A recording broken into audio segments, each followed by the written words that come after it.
Of cups ಬಂದಿದೆ. So 8 of cups ಬಂದಿದೆ ಅಂದ್ರೆ ನಿಮ್ಮ ಎನರ್ಜಿಯಲ್ಲಿ ಈಗ ಯಾವುದೇ ರೀತಿಯ ಸಮಾಧಾನ ಇಲ್ಲ, ಅಸಮಾಧಾನ ಇದೆ, ಬೇಜಾರಿದೆ, ಮಿಸ್ಅಂಡರ್ಸ್ಟ್ಯಾಂಡಿಂಗ್ಸ್ಗಳಿದೆ, ಸ್ಟಾಗ್ನೇಷನ್ ಅಲ್ಲಿ ಇರುವಂತಹದ್ದು ನಿಮ್ಮ ಲವ್ ಲೈಫಿನಲ್ಲಿ ಕಾಣಿಸ್ತಾ ಇದೆ. ಏನು ಬೇಡಪ್ಪ ಅನ್ನುವಂತಹದ್ದು ಮುಂದೆ ಹೋಗ್ತಾ ಇರುವಂತಹದ್ದು ಕಾರ್ಡಿನಲ್ಲಿ ರೆಪ್ರೆಸೆಂಟ್ ಆಗ್ತದೆ. ನೋಡಿ, ಬೇಡ ಅನ್ನುವಂತಹ ಆಲೋಚನೆಯನ್ನು ಮಾಡಿ ನಿಮ್ಮ ಲವ್ ಲೈಫಿನ ವಿಚಾರದಿಂದ ಮುಂದೆ ಹೋಗ್ತಾ ಇರುವಂತಹದ್ದು ರೆಪ್ರೆಸೆಂಟ್ ಆಗ್ತಾ ಇದೆ. ಸೊ ಕೆಲವೊಬ್ಬರಿಗೆ ಈಗ ಆಲ್ರೆಡಿ ಕೆಲವೊಬ್ಬರಿಗೆ ಲವ್ ಲೈಫಿನ ವಿಚಾರದಲ್ಲಿ ಎಂಡಿಂಗ್ ಅನ್ನ ರೆಪ್ರೆಸೆಂಟ್ ಮಾಡಿದೆ. ಅಂದ್ರೆ ಲವ್ ಬ್ರೇಕಪ್ ಆಗಿರುವಂತಹದ್ದು ರೆಪ್ರೆಸೆಂಟ್ ಆಗ್ತಾ ಇದೆ. ಈಗ ಆಲ್ರೆಡಿ ನಿಮ್ಗೆ ಲವ್ ಲೈಫಿನ ವಿಚಾರದಲ್ಲಿ ಕೆಲವೊಂದು ಬ್ರೇಕಪ್ಸ್ ಗಳಾಗಿರುವಂತಹದ್ದು ರೆಪ್ರೆಸೆಂಟ್ ಆಗ್ತಾ ಇದೆ. ಮೇ ಬಿ ನೀವಿಬ್ರು ಮಾತಾಡ್ತಾ ಇಲ್ಲ ಇರಬಹುದು, ನಿಮ್ಮ ಪರ್ಸನ್ನಿನ ಜೊತೆಯಲ್ಲಿ ನೀವಿಬ್ರು ಕೂಡ ಮಾತಾಡ್ತಾ ಇಲ್ಲ, ಅಸಮಾಧಾನದಿಂದ ನಿಮ್ಮ ಲವ್ ಲೈಫಿನ ವಿಚಾರದಲ್ಲಿ ರೆಪ್ರೆಸೆಂಟ್ ಆಗ್ತಾ ಇರೋದು. ಸೊ ಕಾರ್ಡ್ಗಳನ್ನ ನೋಡೋಣ.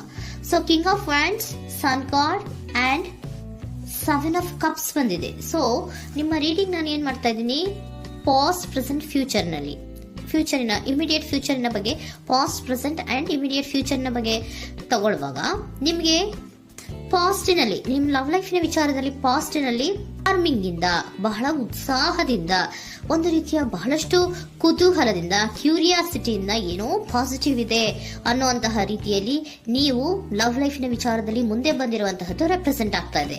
ಸೊ ಆದರೆ ಬರೀ ಅದು ಇಲ್ಯೂಷನ್ ಅನ್ನೋದು ನೀವು ಗಮನಿಸಿಲ್ಲ.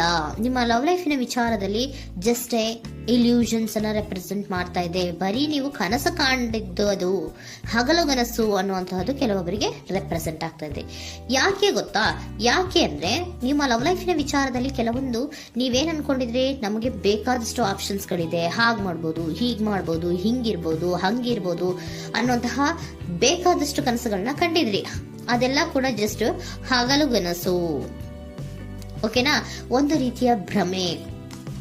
ಬಹಳಷ್ಟು ಧೈರ್ಯದಿಂದ ನೀವು ಪಾಸಿಟಿವ್ ಚೇಂಜಸ್ ಗಳಿದೆ ಅನ್ನುವಂತಹ ಆಲೋಚನೆಯನ್ನ ಮಾಡಿ ನೀವು ಫಿನಲ್ಲಿ ಮುಂದೆ ಹೋಗಿರುವಂತಹದ್ದು ರೆಪ್ರೆಸೆಂಟ್ ಆಗ್ತಾ ಇದೆ. ಸೊ ಕೆಲವೊಂದು ರೀತಿಯ ಆಪ್ಷನ್ಸ್ ಗಳನ್ನ ನಿಮ್ಮಲ್ಲಿ ಇಟ್ಕೊಂಡು, ಆಸೆಗಳನ್ನ ಇಟ್ಕೊಂಡು ನೀವು ಲವ್ ಲೈಫಿನಲ್ಲಿ ನಿಯರ್ ಪಾಸ್ಟಿನಲ್ಲಿ ನೀವು ಮುಂದೆ ಹೋಗಿರುವಂತಹದ್ದು ರೆಪ್ರೆಸೆಂಟ್ ಆಗ್ತದೆ. ಆದ್ರೆ ಅಟ್ ಪ್ರೆಸೆಂಟಿನಲ್ಲಿ ನಿಮಗೆ ಬಂದಿರುವಂತಹದ್ದು ಯಾವುದು? 5 of cups, 7 of pentacles and king of cups. ಏನ್ ಬಂದಿದೆ? 5 ಆಫ್ ಕಪ್ಸ್. 5 ಆಫ್ ಕಪ್ಸ್ ಏನಾಗಿದೆ?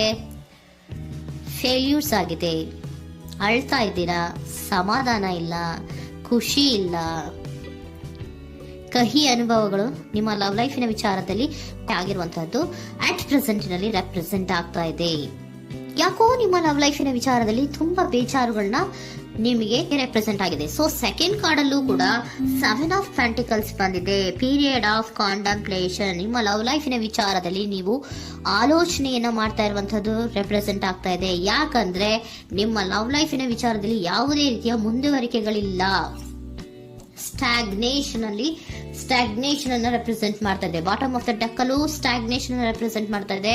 ಇಲ್ಲಿಯೂ ಕೂಡ ನಿಮ್ಗೆ ಸ್ಟಾಗ್ನೇಷನ್, ನಿಂತಲ್ಲೇ ನಿಂತಿದೆ, ಮುಂದೆ ಹೋಗ್ತಾ ಇಲ್ಲ. ಯಾಕೋ ಒಂದು ರೀತಿಯ ಮುಂದುವರಿಕೆಗಳು ಕಾಣ್ತಾ ಇಲ್ಲ. ನೆಕ್ಸ್ಟ್ ಕಾರ್ಡ್ ಬಂದಿರುವಂತಹದ್ದು ಯಾವುದು? ಕಿಂಗ್ ಆಫ್ ಕಪ್ ಬಂದಿದೆ. ಸೊ ಭಾವನಾತ್ಮಕವಾಗಿರುವಂತಹದ್ದು, ಯೋಚನೆಯನ್ನ ಮಾಡ್ತಾ ಇರುವಂತಹದ್ದು, ಯಾಕೆ ಹಿಂಗಾಯ್ತು ಅನ್ನೋದ್ರ ಬಗ್ಗೆ ನೀವು ಆಲೋಚನೆಯನ್ನ ಮಾಡ್ತಾ ಇರುವಂತಹದ್ದು ರೆಪ್ರೆಸೆಂಟ್ ಆಗ್ತದೆ. ನಿಯರ್ ಪಾಸ್ಟ್ ನಲ್ಲಿ ನನಗೆ ಬೇಕಾದಷ್ಟು ಆಪ್ಷನ್ಗಳಿತ್ತು, ಹಂಗ್ ಮಾಡ್ಬೋದು, ಹಿಂಗ್ ಮಾಡ್ಬೋದು, ಆಪ್ಷನ್ಸ್ ಬೇಕಾದಷ್ಟಿದೆ ನನ್ನ ಲವ್ ಲೈಫಿನಲ್ಲಿ ಅಂತ ನೀವು ಅನ್ಕೊಂಡಿದ್ರಿ. ಬಟ್ ಈಗ ನೀವು ಅನ್ಕೋತಾ ಇರೋದೇನೋ ಅಟ್ ಪ್ರೆಸೆಂಟಿನಲ್ಲಿ ಬ್ಯಾಲೆನ್ಸ್ ಅನ್ನ ಮಾಡಬೇಕು. ಯಾಕೋ ಇಲ್ಲಿ ಅಸಮಾಧಾನಗಳಾಗ್ತಾ ಇದೆ, ಮಿಸ್ಅಂಡರ್ಸ್ಟ್ಯಾಂಡಿಂಗ್ ಗಳಾಗ್ತಾ ಇದೆ, ಮಿಸ್ಕಮ್ಯುನಿಕೇಶನ್ ಗಳಾಗ್ತಾ ಇದೆ, ಕೆಲವೊಬ್ಬರಿಗೆ ಬ್ಲಾಕ್ಗಳು ಕೂಡ ಆಗ್ತಾ ಇದೆ, ಫೋನ್ ಬ್ಲಾಕ್ಸ್ಗಳು ಕೂಡ ಆಗ್ತಾ ಇದೆ. ಯಾವುದೇ ಮೆಸೇಜ್ಗಳಿಲ್ಲ, ಫೋನು ಇಲ್ಲ. ಓಕೆನಾ? ಸೊ ಆ ರೀತಿಯ ಆಲೋಚನೆಗಳಲ್ಲಿ ಮಾಡ್ತಾ ಇರುವಂತಹದ್ದು ರೆಪ್ರೆಸೆಂಟ್ ಆಗ್ತಿದೆ. ಒಂದು ರೀತಿಯ ಬ್ಯಾಲೆನ್ಸ್ ಅನ್ನ ಮಾಡಬೇಕು. ಅಟ್ ಪ್ರೆಸೆಂಟಿನಲ್ಲಿ ಕೆಲವೊಂದು ರೀತಿಯ ಬ್ಯಾಲೆನ್ಸ್ ಅನ್ನ ಮಾಡಬೇಕು ಅನ್ನುವಂತಹ ಆಲೋಚನೆಯನ್ನ ನೀವು ಮಾಡ್ತಾ ಇರುವಂತಹದ್ದು ರೆಪ್ರೆಸೆಂಟ್ ಆಗ್ತಾ ಇದೆ. ಸೊ ಬ್ಯಾಲೆನ್ಸ್ ಅನ್ನ ಮಾಡಬೇಕು ಅನ್ನೋದನ್ನ ನೀವು ಯೋಚನೆಯನ್ನ ಮಾಡ್ತಾ ಇದ್ದೀರಾ. ಆದ್ರೆ ನಿಮಗೆ ಯಾಕೋ ಲವ್ ಲೈಫಿನಲ್ಲಿ ಕೆಲವೊಂದು ಕಹಿ ಅನುಭವಗಳಾಗಿರುವಂತಹದ್ದು ರೆಪ್ರೆಸೆಂಟ್ ಆಗ್ತಾ ಇದೆ. ಸೊ ಇಮಿಡಿಯೇಟ್ ಫ್ಯೂಚರಿನ ಬಗ್ಗೆ ನೋಡೋದಾದ್ರೆ ಹೀಲಿಂಗ್ ಅಂಡ್ ರಿನಿವಲಿಂಗ್, ಕೆಲವೊಂದು ರೀತಿಯ ಚೇಂಜಸ್ ಗಳನ್ನ ಮಾಡ್ತಾ ಇರುವಂತದ್ದು, ಪಾಸಿಟಿವ್ ಚೇಂಜ್ ಆಗಿ ನೀವು ಬದಲಾವಣೆಗಳನ್ನ ಮಾಡ್ಕೋತಾ ಇರುವಂತಹದ್ದು, ನಿಮ್ಮಲ್ಲಿ ನೀವು ಕೆಲವೊಂದು ರೀತಿಯ ಬದಲಾವಣೆಗಳನ್ನ ಮಾಡ್ಕೋತಾ ಇರುವಂತಹದ್ದು ರೆಪ್ರೆಸೆಂಟ್ ಆಗ್ತಾ ಇದೆ. ಓಕೆನಾ? ಸೊ ನೆಕ್ಸ್ಟ್ ಕಾರ್ಡ್ ಏನ್ ಬಂದಿರುವಂತಹದ್ದು, ಕೆಲವೊಬ್ರು ಒಂದು ರೀತಿಯ ಬ್ಯಾಲೆನ್ಸ್ ಅನ್ನ ಮಾಡುವಂತಹದ್ದು. ಲವ್ ಲೈಫಿನ ವಿಚಾರದಲ್ಲಿ ಏನ್ ಈ ಕಹಿ ಅನುಭವಗಳಾಗಿತ್ತು ಅದನ್ನ ಕಮ್ಯುನಿಕೇಶನ್ಸ್ ಗಳ ಮೂಲಕ ನೀವು ಮಾತಾಡುವಂತಹದ್ದು ರೆಪ್ರೆಸೆಂಟ್ ಆಗ್ತಾ ಇದೆ. ಕಮ್ಯುನಿಕೇಶನ್ಸ್ ಗಳನ್ನ ಮಾಡಿಕೊಂಡು ನೀವಲ್ಲಿ ನಿಮ್ಮ ಲವ್ ಲೈಫಿನ ವಿಚಾರದಲ್ಲಿ ಒಂದು ಭದ್ರತೆಯನ್ನ ಮಾಡ್ಕೊಂಡ್ಬಿಡ್ತೀರಾ, ಒಂದು ಸಾಮರಸ್ಯವನ್ನ ಕೆಲವೊಬ್ರು ಮಾಡ್ಕೊಳ್ಳುವಂತಹದ್ದು ರೆಪ್ರೆಸೆಂಟ್ ಆಗ್ತಾ ಇದೆ. ಯಾಕಂದ್ರೆ ಕೆಲವೊಂದು ರೀತಿಯ ಬ್ಯಾಲೆನ್ಸ್ ಅನ್ನ ಮಾಡ್ಬೇಕು ಅಂತ ಆಲೋಚನೆಯನ್ನ ಕೆಲವೊಬ್ರು ಮಾಡ್ತಾ ಇರುವಂತಹದ್ದು, ಅಲ್ಲಿ ಟಾಕ್ಟಿವ್ ಆಗಿ ಮಾತಾಡುವಂತಹದ್ದು. ಚಿಕ್ಕಂದ್ರೆ ಏನೋ ಒಂದು ರೀತಿಯ ಹೆಸರೇ ಚೇಂಜ್ ಮಾಡ್ಬಿಡೋದು, ಅಂತ ಬಾಯಿ ಬಿಟ್ಕೊಂಡು ನೋಡ್ತಾ ಇರ್ತೀವಲ್ವಾ ಮ್ಯಾಜಿಕ್ ನ, ಹಂಗೆ ನೀವು ಕೆಲವೊಂದು ರೀತಿಯ ಮಾತಾಡಿ ನೀವು ಸರಿ ಮಾಡ್ಕೊಳ್ಳುವಂತಹದ್ದು, ಕ್ಲಿಯರ್ ಕಮ್ಯುನಿಕೇಶನ್ಸ್ ಅನ್ನ ಮಾಡ್ತಾ ಇರುವಂತಹದ್ದು, ಮತ್ತೆ ಅಲ್ಲಿ ಬ್ಯಾಲೆನ್ಸ್ ಅನ್ನ ಮಾಡಿ ನೀವು ಒಂದು ನಿಮ್ಮ ಲವ್ ಲೈಫ್ ಅನ್ನ ಒಂದು ಕಾಂಪ್ರಮೈಸ್ಗೆ ತರುವಂತಹದ್ದು, ಉಳಿಸ್ಕೊಳ್ಳುವಂತಹದ್ದು ಕೆಲವೊಬ್ಬರಿಗೆ ರೆಪ್ರೆಸೆಂಟ್ ಆಗ್ತಾ ಇದೆ. ಆದ್ರೆ ಮತ್ತೆ ಕೆಲವೊಬ್ಬರಿಗೆ ಎಂಡಿಂಗ್ ಗಳನ್ನ ರೆಪ್ರೆಸೆಂಟ್ ಮಾಡ್ತಾ ಇದೆ. ಕೆಲವೊಬ್ರು ಉಳಿಸ್ಕೊಂತೀರಾ, ಮತ್ತೆ ಕೆಲವೊಬ್ಬರಿಗೆ ಎಂಡಿಂಗ್ ಅನ್ನ ರೆಪ್ರೆಸೆಂಟ್ ಮಾಡ್ತಾ ಇದೆ. ಕೆಲವು ಪರ್ಸನ್ ಗಳಿಗೆ ಮಾತ್ರ ಎಂಡಿಂಗ್ ಅನ್ನ ರೆಪ್ರೆಸೆಂಟ್ ಮಾಡ್ತಾ ಇರೋದು, ಮತ್ತೆಲ್ಲರಿಗೂ ಕೂಡ ಹೀಲಿಂಗ್ ಅನ್ನ ರಿನಿವಲಿಂಗ್ ಮಾಡುವಂತಹದ್ದು, ಬ್ಯಾಲೆನ್ಸ್ ಅನ್ನ ಮಾಡ್ತಾ ಇರುವಂತಹದ್ದು, ಮತ್ತೆ ಕ್ಲಿಯರ್ ಕಮ್ಯುನಿಕೇಶನ್ಸ್ ಅನ್ನ ಮಾಡಿ ನೀವು ಇನ್ ಇಮಿಡಿಯೇಟ್ ಫ್ಯೂಚರ್ ನಲ್ಲಿ ಕೆಲವು ಬದಲಾವಣೆಗಳನ್ನ ಮಾಡ್ಕೋತಾ ಇರುವಂತಹದ್ದು ರೆಪ್ರೆಸೆಂಟ್ ಆಗ್ತಾ ಇದೆ. ಸೊ ಏಂಜಲ್ ಗೈಡೆನ್ಸ್ ಏನ್ ಕೊಡ್ತಾ ಇದ್ದಾರೆ ಅಂತ ನೋಡೋಣ. ಕೆಲವೊಬ್ರು ಕಾಂಪ್ರಮೈಸ್ ಮಾಡ್ಕೋತಾ ಇದ್ದೀರಾ. So next in the near future ಅಂದ್ರೆ ಇನ್ ಸದ್ಯದಲ್ಲೇ ನೀವು ಕೆಲವೊಬ್ರು ಏನ್ ಮಾಡ್ತೀರಾ, ಮಾತಾಡಿ ಕ್ಲಿಯರ್ ಆಗಿ ಮಾತಾಡಿ, ಅಯ್ಯೋ ಬೇಡಪ್ಪ ಇದು ಸರಿ ಹೋಗಲ್ಲ, ನಾವ್ ಹಿಂಗಿದ್ರೆ ಸರಿ ಹೋಗಲ್ಲ ಅಂತ ನೀವು ನೀಟಾಗಿ ಮಾತಾಡಿ ಅವ್ರನ್ನ ಒಂದು ರೀತಿಯ ಕನ್ವಿನ್ಸ್ ಮಾಡ್ತೀರಾ. ಸೊ ಮ್ಯಾಜಿಕ್ ಪರ್ಸನ್ ಮಾಡೋದೇನೋ ಕೆಲವೊಂದು ವಿಚಾರಗಳನ್ನ ಕನ್ವಿನ್ಸ್ ಮಾಡ್ಬಿಡ್ತಾರೆ ನಮ್ನ. ಹಂಗೆ ನೀವು ಕೆಲವೊಂದು ವಿಚಾರಗಳನ್ನ ಕನ್ವಿನ್ಸ್ ಮಾಡಿ ಕಾಂಪ್ರಮೈಸ್ ಅನ್ನ ಮಾಡ್ಕೊಳ್ಳುವಂತಹದ್ದು ರೆಪ್ರೆಸೆಂಟ್ ಆಗ್ತಾ ಇದೆ ಇನ್ ದ ನಿಯರ್ ಫ್ಯೂಚರ್ ಅಲ್ಲಿ. ಜಾಸ್ತಿ ದಿನ ಏನು ಇಲ್ಲ, ನೀವೇನ್ ಜಾಸ್ತಿ ದಿನ ಕಾಯುವಂತ ಅವಶ್ಯಕತೆ ಇಲ್ಲ. ಕೆಲವೊಬ್ಬರಿಗೆ ಕಾಂಪ್ರಮೈಸ್ಗಳು ಇದೆ, ಕೆಲವೊಬ್ಬರಿಗೆ ಮಾತ್ರ ಲೆಟ್ ಗೋ.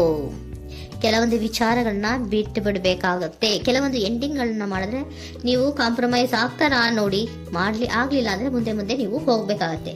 ಯಾಕಂದ್ರೆ ಕೆಲವೊಂದು ರೀತಿಯ ಸ್ಟಾಗ್ನೇಷನ್ ಅಲ್ಲಿ ಇರೋದ್ರಿಂದ, ನಿಮಗೆ ಬಾಟಮ್ ಆಫ್ ದ ಡೆಕ್ ಕೆಲವೊಬ್ಬರಿಗೆ ಸ್ಟಾಗ್ನೇಷನ್ ಅಲ್ಲಿ ಇರೋದ್ರಿಂದ, ಸೊ ಸಾಧ್ಯತೆ ಮಟ್ಟಿಗೆ ನೀವು ಮುಂದೆ ಹೋಗ್ಲೇಬೇಕಾಗತ್ತೆ. ಎಷ್ಟು ದಿನ ಅಂತ ನೀವು ಅಲ್ಲೇ ಇರ್ತೀರಾ, ಸ್ವಲ್ಪ ಮುಂದೆ ಹೋಗಿ ನೆಕ್ಸ್ಟ್ ಮುಂದಿನ ದಿನಗಳಲ್ಲಿ ನಿಮ್ಗೆ ಕಾಂಪ್ರಮೈಸ್ ಆಗುವಂತ ಸಾಧ್ಯತೆಗಳು ಇದೆ. ಪಾಸ್ಟ್ ಅಲ್ಲಿ ನೀವೇನಾದ್ರು ಕೆಲವೊಂದು ಭ್ರಮೆಗಳಲ್ಲಿ, ಕೆಲವೊಂದು ಆಪ್ಷನ್ಸ್ ಗಳಲ್ಲಿ ಏನಿದೆ ಅವರಿಗೆ ತುಂಬಾನೇ ಕಹಿ ಅನುಭವಗಳಾಗಿರುವಂತಹ ಸಾಧ್ಯತೆಗಳು ಇದೆ. ಅದರಿಂದ ಕೆಲವೊಬ್ರು ಹೀಲಿಂಗ್ ಅಂಡ್ ರಿನಿವಲ್ ಆಗಿ ಕೆಲವೊಂದು ರೀತಿಯ ಚೇಂಜಸ್ ಗಳಾಗುವಂತಹದ್ದು, ಅಲ್ಲಿಗೆ ಎಂಡ್ ಅನ್ನ ಮಾಡುವಂತಹದ್ದು ಕೆಲವೊಬ್ಬರಿಗೆ ರೆಪ್ರೆಸೆಂಟ್ ಆದ್ರೆ, ಮತ್ತೆ ಕೆಲವೊಬ್ಬರಿಗೆ ಮಾತಾಡಿ ಕಾಂಪ್ರಮೈಸ್ ಅನ್ನ ಮಾಡ್ಕೊಳ್ಳುವಂತಹದ್ದು ರೆಪ್ರೆಸೆಂಟ್ ಆಗ್ತದೆ.